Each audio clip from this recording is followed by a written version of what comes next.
Muito bem, estamos de volta aqui para a segunda parte da nossa aula.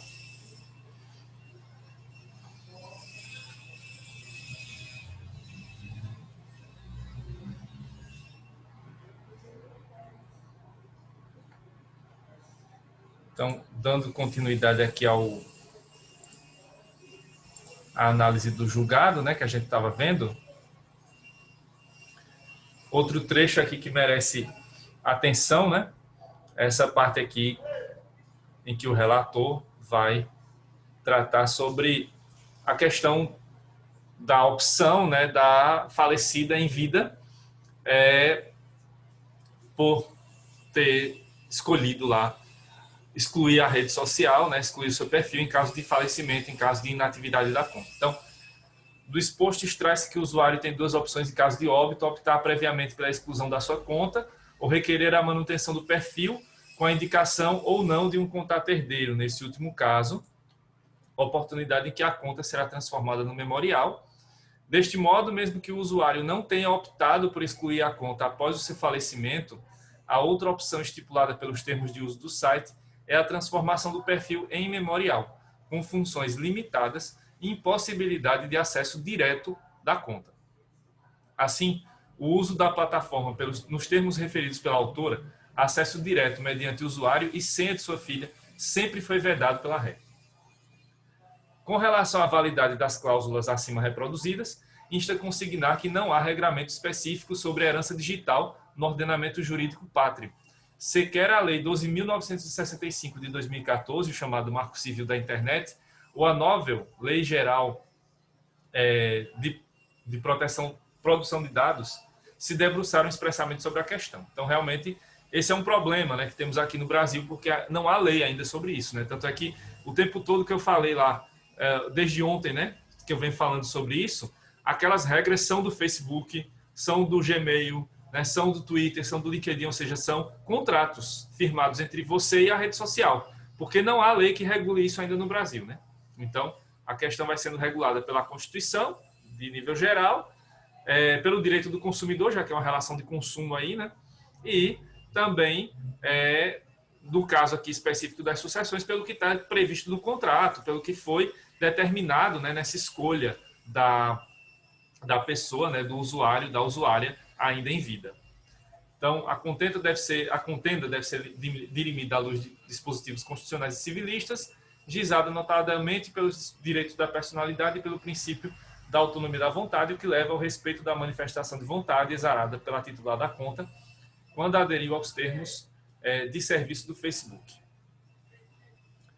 Aí ele cita um artigo, né, da Lívia Teixeira Leal, Internet e Morte do Usuário, a necessária superação do paradigma da herança digital. Vale a pena ler esse artigo depois, né, para vocês aprofundarem um pouco mais sobre o assunto.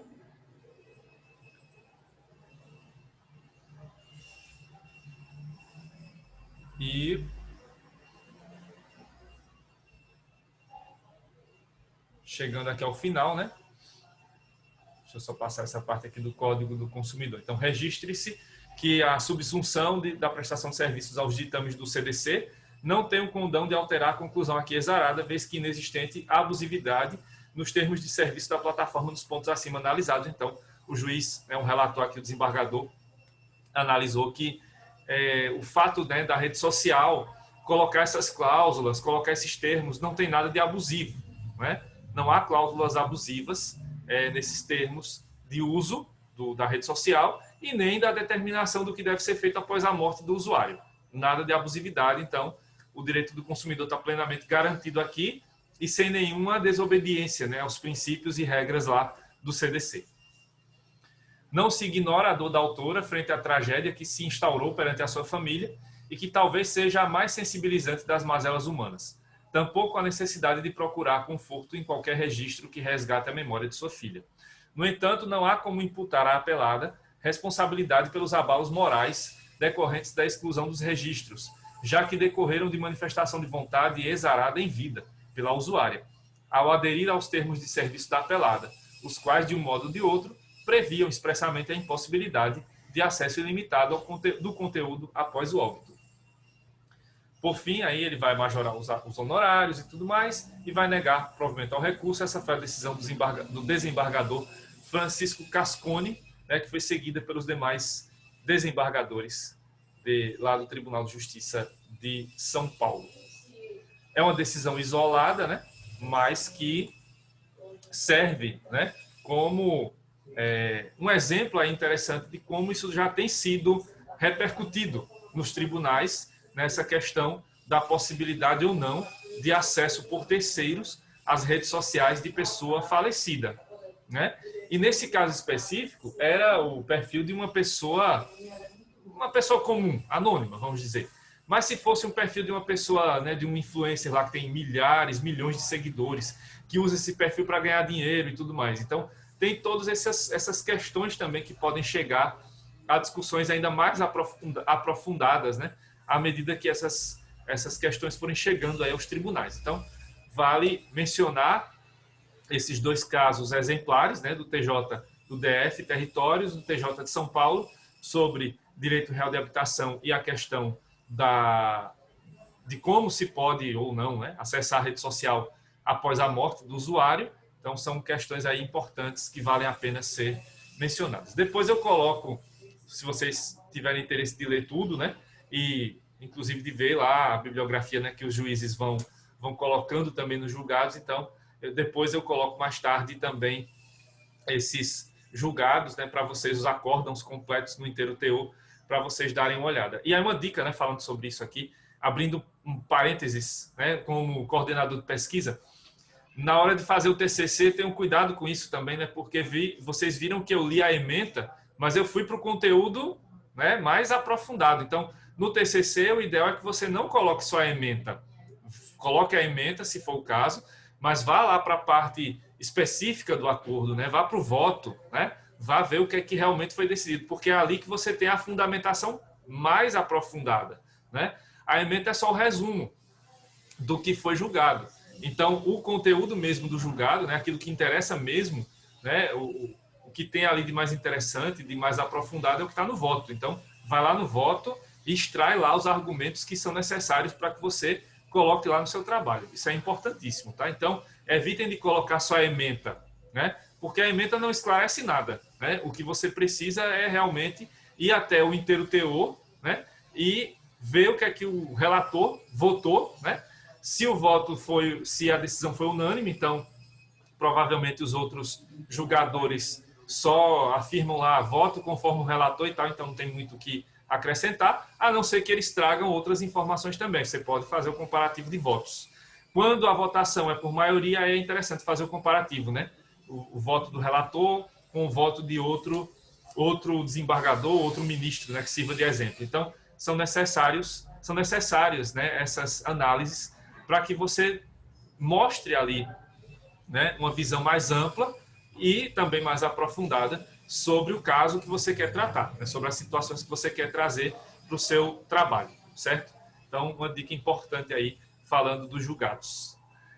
Bom, finalizamos então esse assunto, né, transmissibilidade de bens, direitos e obrigações de decujus, e vamos agora para um novo assunto.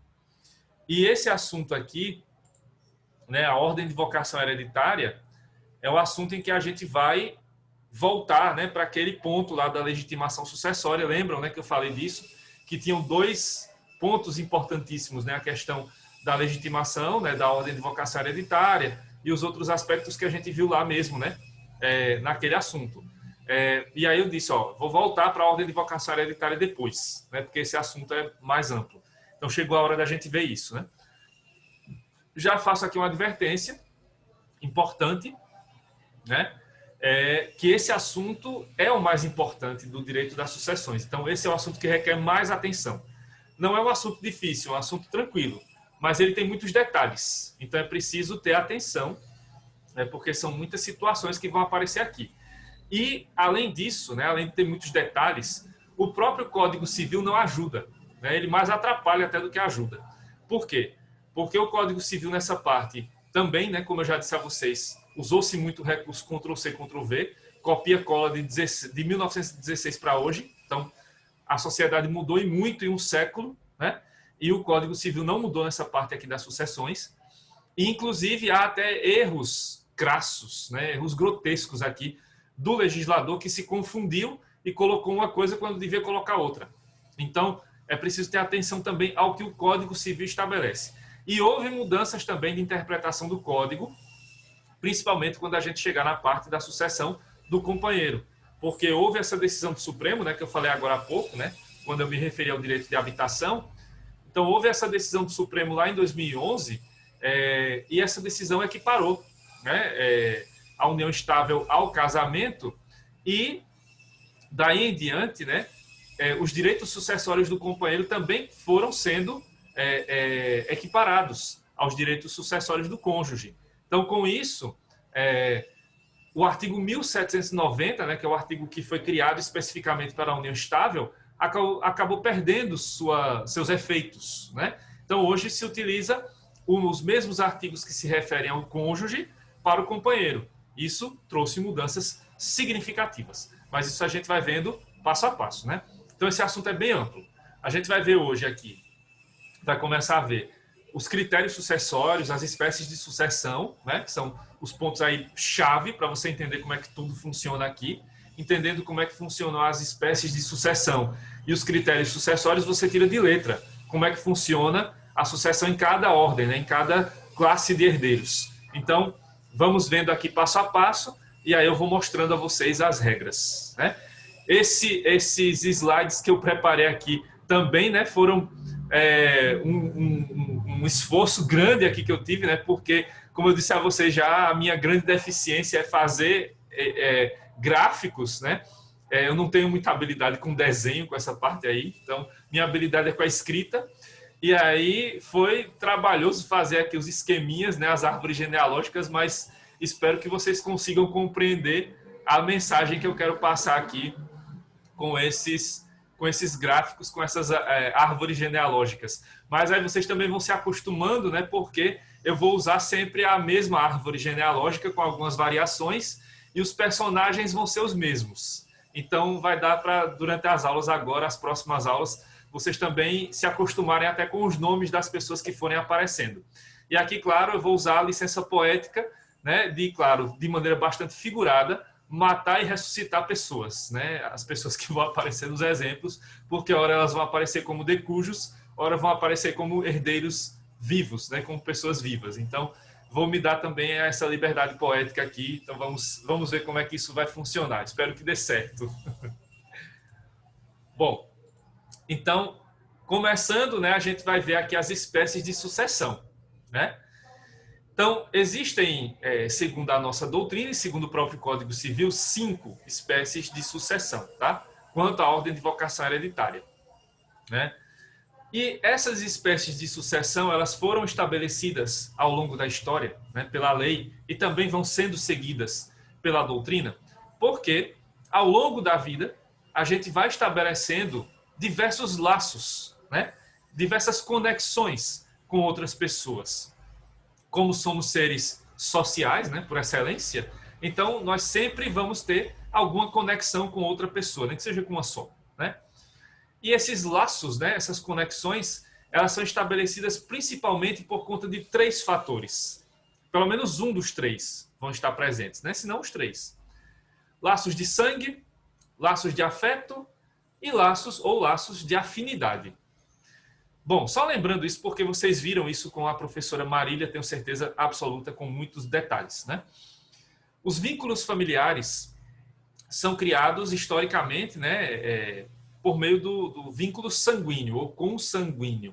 Então, a consanguinidade, historicamente, né, sempre é utilizada aqui para se estabelecer vínculos de parentesco, né? O pai com o filho, a mãe com o filho, então aqueles que geraram a criança, né, futuro adolescente, futuro adulto, são esses, né, que vêm aí pelo laço consanguíneo, seus irmãos, seus primos, seus tios, seus sobrinhos, tudo pelo laço consanguíneo.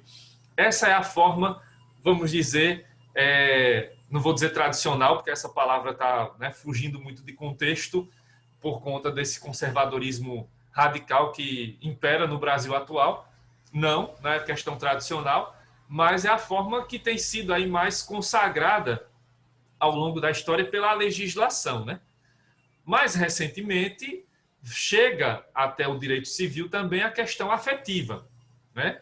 E aí entra principalmente aqui a questão da vinculação por meio da adoção, né? Então, a adoção acaba trazendo essa vinculação pelo afeto e, mais recentemente, a questão da filiação socioafetiva, em que você tem a construção das chamadas famílias mosaico, né? Aquela família que é construída pelos meus, os seus que viram os nossos, né?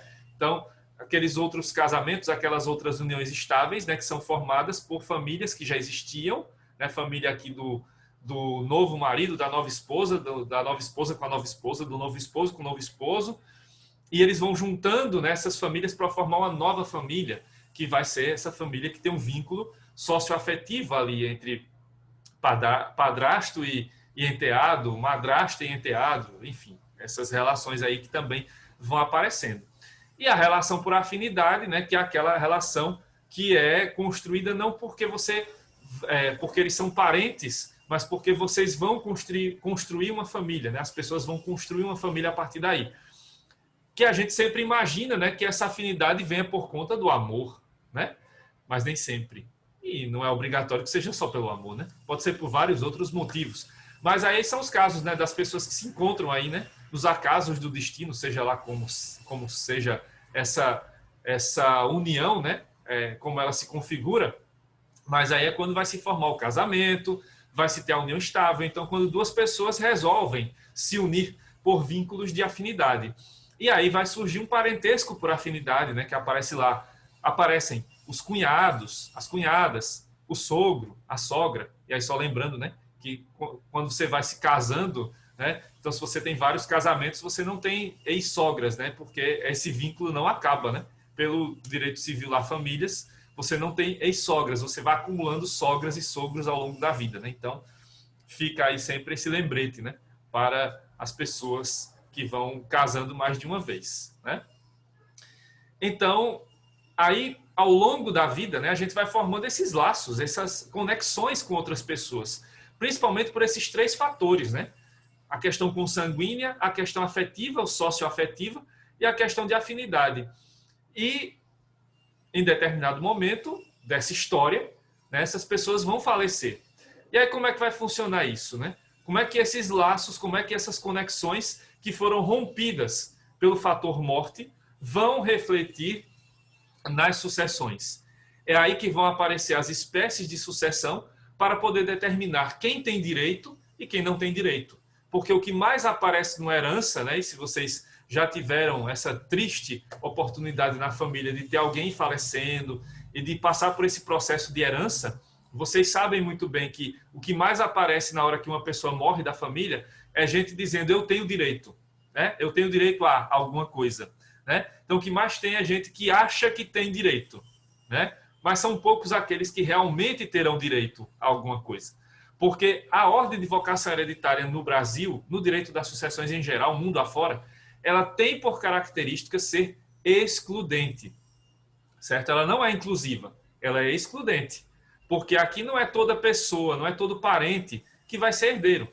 Então, veja, você tem aí vínculos de afinidade, por exemplo. Então, uma pessoa casou com a outra, e aí, né, por essa questão de vínculo de afinidade, vai ter ali os cunhados, as cunhadas, o sogro, a sogra. Tá, mas aí, se o genro morre, né? A sogra vai ter direito à herança? Lógico que não, porque essa relação por afinidade ela morre com a morte do decujus. Então não vai haver direito de herança, né, direito sucessório para parente por afinidade. Cunhado, cunhada, né, sogro, sogra, não tem direito à herança, né? Aí vão restar outros parentescos que são principalmente o consanguíneo e o afetivo. Aí esses podem ter aí essa repercussão na herança. Mas mesmo assim, dentro daquela família toda, todo mundo é herdeiro? Não, porque a gente já começou a ver isso. Né? Se você tem, por exemplo, uma família que tem lá o decujus, e o decujus tinha filhos, netos e bisnetos. Todos são herdeiros? Não, só aqueles que são mais próximos, como a gente vai ver aqui. Então, os filhos são herdeiros, os netos e bisnetos não, só se houver lá o direito de representação, como já foi apresentado aqui nos seminários antes da primeira prova.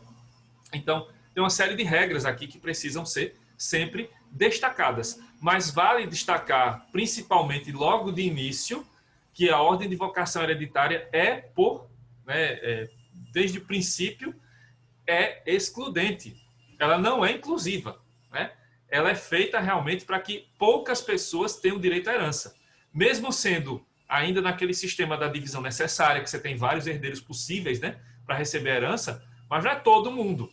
São apenas algumas pessoas selecionadas de acordo com a lei. É assim que funciona, certo? E aí, com base nessas questões, né, iniciais, a gente vai ver aqui que o Código Civil apresenta 5 espécies de sucessão, que são a sucessão por cabeça, a sucessão segundo a classe, a sucessão segundo o grau de parentesco, a sucessão segundo a linha de parentesco e a sucessão por estirpe ou direito de representação. Dessas a gente já viu a última, né? Que foi lá do seminário, direito de representação. Vou falar disso também, mas de maneira mais sucinta, né? Porque esse assunto já foi destacado para a primeira prova, né? Tá aqui só para deixar mais claro o que foi visto lá.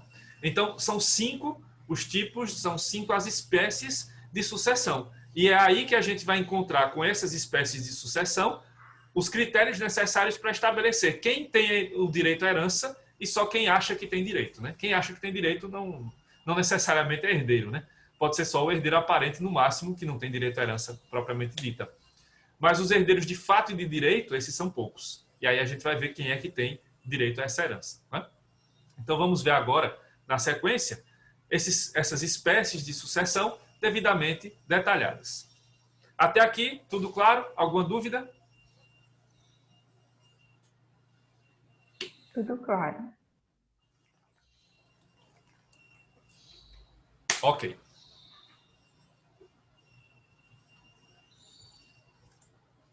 Bom, então, primeira espécie de sucessão. A mais fácil, a gente vai dar mais fácil para mais difícil, né? Então vamos subindo o nível aqui. A mais fácil é essa, né? A sucessão por cabeça. Tem esse nome feio, né? Vocês, acho que todos aqui foram meus alunos lá atrás em Direito Constitucional 1. Lembram lá do CIES que eu falava, né? Que o critério era por cabeça da votação, né? Dos eleitores. Tinha que ser por cabeça e não por ordem. Olha aí de novo sucessão por cabeça aparecendo. Então é aquele mesmo critério, né? Para cada pessoa um voto. Aqui é o mesmo critério aplicado às sucessões. Para cada pessoa, uma parte da herança. É isso, né? Então, por este critério sucessório, divide-se a herança em tantas partes quantos forem os herdeiros. Divisão igualitária entre todos os herdeiros. Então, aqui a sucessão por cabeça, ela é aplicada quando você tem todos os herdeiros ali no mesmo grau de parentesco, na mesma classe de parentesco. Então, todos eles estão ali na mesma posição dentro dessa árvore genealógica, dentro dessa família. Então, todos eles terão direitos iguais à herança. Se você tem lá o de cujos, né, que faleceu e deixou filhos, então esses filhos todos vão ter direito à herança, né, teoricamente. E aí, se ele deixou, por exemplo, R$1 milhão e tem 5 filhos, então serão R$200 mil, 5 partes iguais, sendo divididas para cada um dos herdeiros. Então, a previsão legal, né, dessa espécie de sucessão. Bom, a gente extrai isso, no caso especificamente dos filhos, né, dos descendentes, do artigo 1835, na primeira parte do Código Civil, que prevê, na linha descendente, os filhos sucedem por cabeça, e os outros descendentes por cabeça também. Então, está falando dos filhos e aí os outros descendentes que seriam netos, bisnetos, etc. Então, se você tem, numa herança, só filhos, todos herdam por cabeça. Se só apareceram ali netos, né, não tem filhos, só tem netos, os netos herdam por cabeça. Não tem filhos, não tem netos, só bisnetos. Os bisnetos herdam por cabeça. É assim que funciona esse critério, né? Aí, a observação, né? Importante. Apesar da referência apenas aos descendentes feita pelo artigo 1835, a sucessão por cabeça é aplicável também aos casos de herdeiros que se encontrem na mesma classe e no mesmo grau de parentesco. Já já vocês vão ver o que é grau e classe, né? Mas são aqueles que estão na mesma posição, né? São todos filhos, são todos netos, são todos bisnetos. Então, herdam por cabeça. Isso também vale para outras categorias, né? Então, os pais, né? Pai e mãe, no caso dos ascendentes. São todos irmãos, né? Então, todos são irmãos ali colaterais. Isso também vale, né? Então, esse raciocínio é extraído a partir da interpretação do artigo 1834. E aí, atenção a esse artigo, viu? Porque aí já vamos ter um primeiro problema na leitura do Código Civil aqui. O artigo 1834 prevê o seguinte: os descendentes da mesma classe têm os mesmos direitos à sucessão dos seus ascendentes.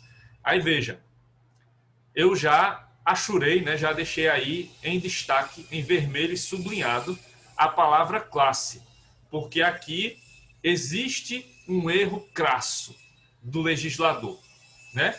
Colocou a palavra errada no lugar, né, que deveria estar outra palavra aí. Então, mais uma observação agora sobre o artigo 1834. Há um erro bastante relevante na redação do artigo 1834. Na verdade, onde está a palavra classe, deve-se ler a palavra grau. Então, voltando lá para o artigo, então, aqui, na verdade, onde tem a palavra classe, a gente deve ler como se fosse aí a palavra grau. Lembra daquelas aulas de matemática lá, né, do ensino médio, ensino fundamental, que o professor dizia à professora, numa equação, né? No lugar disso, leia-se aquilo. É o que aparece aqui, porque houve esse erro crasso, grotesco do legislador. Então, aí o que devemos ler, né, deve ser o seguinte: os descendentes do mesmo grau têm os mesmos direitos à sucessão dos seus ascendentes. Por quê? Classe de herdeiro, como a gente vai ver, é a divisão que tem lá: descendentes, ascendentes, cônjuge, companheiro, colaterais.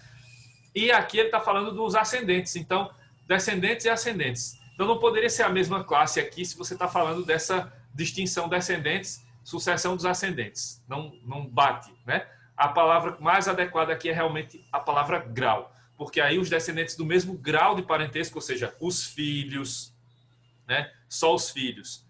Os netos, só os netos. Os bisnetos, só os bisnetos. Aí sim, todos estão no mesmo grau de parentesco. Aí sim, eles têm os mesmos direitos à sucessão dos seus ascendentes. Então, morreu lá o pai, o ascendente. Então, se tem só os filhos, todos eles têm o mesmo grau de parentesco, todos eles têm o mesmo direito à herança. Herdam por cabeça. Então, só dá para considerar esse artigo, né, se houver esse esforço interpretativo, né? Aí, seguindo a observação número 2. Bom, aí temos, né, a primeira árvore genealógica mais simples, essa mais simplificada, né? Seguindo aquela dinâmica, né, que eu tenho feito com vocês. Então, vamos sempre convencionar isso. A pessoa que aparecer na minha árvore genealógica em preto e branco é a pessoa que faleceu, né? Os outros que estão com suas fotos coloridas estão vivos, firmes e fortes. Então, nesse caso aqui, nós vamos ter essa família composta pela Elisete, que é a nossa Decujus, né, que está aí em preto e branco, falecida, e os seus filhos, Vicente, Dália, Jaime e Laura, né? Então, em caso de falecimento da Elisete, que foi aqui a nossa situação, a herança de Elisete será dividida em 4 partes iguais, sendo distribuída igualmente entre os 4 herdeiros. Então, em caso de falecimento aqui no nosso exemplo da Elisete, vão herdar, né, 1/4 da herança. A herança vai ser dividida em 4 partes iguais, 4 cabeças, né, aí.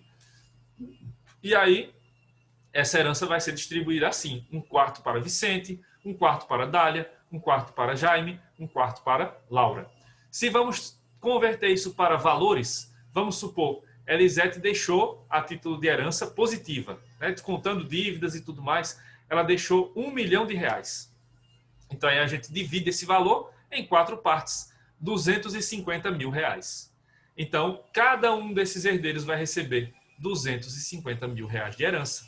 Vicente, 250 mil, Dália, 250 mil, Jaime, 250 mil e Laura, 250 mil. Cada um recebendo exatamente a mesma parte da herança. Essa é a questão da sucessão por cabeça, a divisão proporcional da herança, de acordo com o número de herdeiros existentes, do mesmo grau, né? São todos aí filhos, então todos herdam da mesma maneira. Certo, gente? Até aqui, tudo claro? Tudo. Muito bem. Então, esse é o exemplo básico, né? Mas eu trouxe outros. Então, vamos ver agora. Agora eu quero contar aí com a participação de vocês para ver quais seriam as soluções aqui para esses outros casos que vão aparecer na sequência. A família é a mesma, os casos vão ser só um pouquinho diferentes. Eu vou fazendo algumas pequenas variações. Então, vamos lá. Primeiro exemplo. Vicente, o filho mais velho, é absolutamente incapaz. Como vai ser dividido, então? Como será dividida a herança de Elisete? Tem alguma diferença? Ou todos recebem um quarto da herança? Novamente, né? Se Elisete deixou R$ 1 milhão, eles vão receber, cada um, R$ 250 mil, ou o fato de Vicente ser absolutamente incapaz vai mudar a forma como será distribuída essa herança?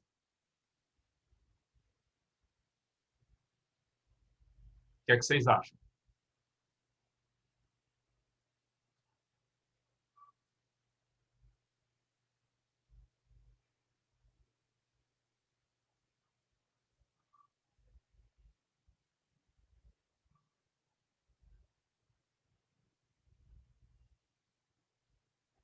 Ninguém arrisca nenhum palpite? Eu acho que a herança é igual para todos. Segue igual, né? Eu também acho. Exatamente, não tem mudança. Como a gente viu lá atrás, a legitimidade sucessória ela ocorre até para o concepturo, né? E tem mais absolutamente incapaz que o concepturo que nem foi concebido ainda, né? Então, tem nem a questão da capacidade ainda sendo discutida. Então, o fato de uma pessoa aqui ser absolutamente incapaz não vai interferir na possibilidade de recebimento da herança. Ele continua sendo herdeiro do mesmo jeito. O que vai interferir aqui, o que vai mudar, é que ele deve ter alguém, né, um representante, um curador, que vai ser a pessoa que vai gerir esses bens por ele, né? Mas o Vicente, o seu direito de herança, não é afetado pelo fato dele ser absolutamente incapaz. Então, segue aqui mantida a mesma divisão por cabeça, certo? Não há alteração nenhuma em relação a isso.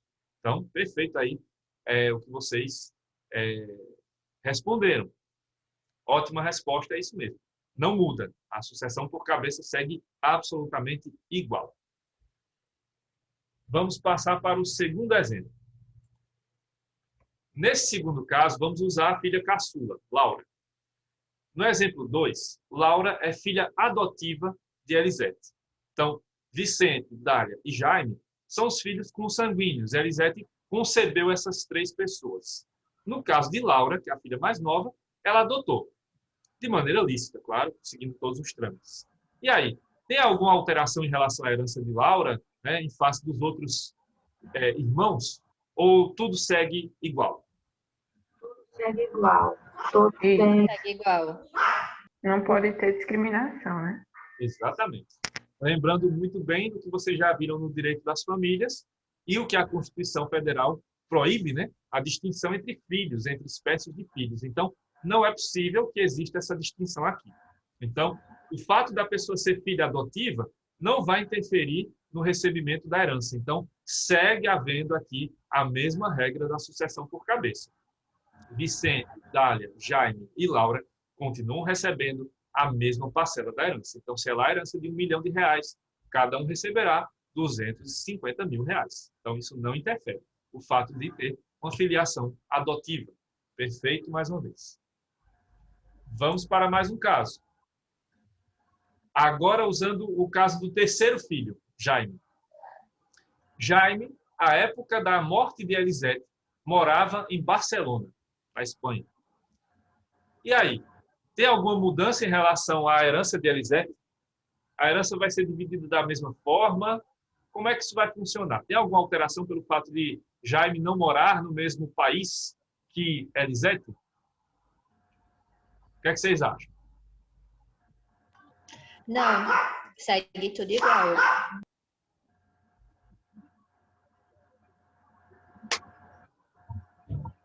Nessa teve até a participação especial do cachorro, gostei. Então, não muda nada, segue igual. Como a gente já viu, o fato, né, de os herdeiros morarem em outro lugar, isso não interfere, porque as regras, né, para a sucessão valem para o domicílio do decujus. Então, não tem alteração nenhuma. Só lembrando aí, alguns aspectos que a gente já viu antes. Então, só para fazer esse link, né, do que a gente já viu com esses assuntos que chegam agora. Então, o fato de Jaime morar em Barcelona, Tóquio, sei lá, na França, Paris, ou aqui em Maceió, não vai interferir em nada, né? Ele segue recebendo a herança do mesmo jeito, né? Então, aqui, mesma coisa, né? Todos recebem o mesmo valor, certo? Aí, outro caso, o exemplo 4. Agora, atenção, né? Porque aparecem pessoas falecidas aqui. Eu até esqueci de colocar o preto e branco na Dália. Depois, quando eu for mandar para vocês, eu coloco. Mas aí teríamos duas pessoas falecidas, tá? Elisete e a segunda filha, Dália. Então, Elisete faleceu em 3 de abril de 2021. Né? E Dália faleceu ontem, 15 de abril de 2021. Como será dividida, primeiro? São duas perguntas. Primeiro, como será dividida a herança de Elisete? Vai ser dividida para os três, somente para os três irmãos de forma igual. Isso. Ela não recebe porque ela já faleceu. Agora, se ela tivesse deixado filhos, aí a parte dela ficaria para os filhos. Isso, agora eu lembro daquela regra, né? Porque aí o que aconteceu? Dália morreu depois de Elisete, então não é direito de representação. Aqui seria aquela regra dos filhos tendo que aceitar a herança da mãe para depois aceitar a herança da avó, né? Então, primeiro eles seriam herdeiros de Dália, e aí teriam que aceitar a herança de Dália, para depois ingressar na herança da Elisete para aceitar, né?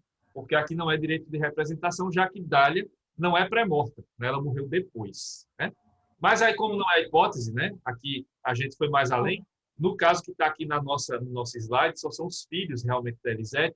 Então, como Dália faleceu, né, após a morte de Elisete, então os bens de Elisete ficam só para os filhos que sobreviveram: Vicente, Jaime e Laura. Então, a herança vai ser dividida em 3 partes iguais, não em 4. E aí, quem serão os herdeiros de Dália, nesse caso aí? A segunda pergunta. Dália é solteira, né? Isso. Então, não fica. É somente para os 3 irmãos que é dividido, porque ela é solteira. Isso, exatamente. Então, aí, nessa hipótese nossa, né, na ordem, né, seriam os filhos, ela não tem filhos. Pais, a mãe dela morreu. Não tem esposo, não tem companheiro, então sobram os irmãos. Então, os herdeiros de Dália seriam também, do mesmo jeito, aí, coincidentemente, os 3 irmãos, né? Os irmãos sobreviventes, o Vicente, o Jaime e a Laura. Certo? Tem outro caso aqui, deixa eu ver, eu não coloquei. Não coloquei não. Mas o último, né, para a gente encerrar, que seria o exemplo 5, depois eu coloco no slide bonitinho. Seria o caso, por exemplo, vamos supor, você tem aqui de um lado Vicente e Dália, os 2 irmãos, os 2 primeiros aí, filhos, são do primeiro casamento da Elisete. Jaime e Laura são do segundo casamento da Elisete. Então, você teria aquela hipótese que já o Código Civil, né, a Constituição quis abolir, que é irmãos bilaterais e irmãos unilaterais. Né? Os filhos bilaterais, né, do mesmo casamento, mesmo pai, mesma mãe, e filhos unilaterais que são só dos casamentos distintos. Há divisão, nesse caso aí, para a sucessão deles? Ou eles recebem igual?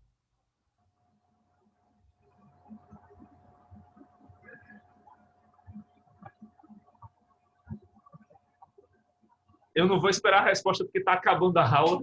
Eles recebem igual, certo? Eles recebem igual. Então, independente de ser filhos, bilaterais ou unilaterais, recebem a mesma coisa. Pessoal, bom final de semana para vocês. Na próxima semana a gente vai esse assunto, tá bom? Tá bom. Tchau. Tchau, professor.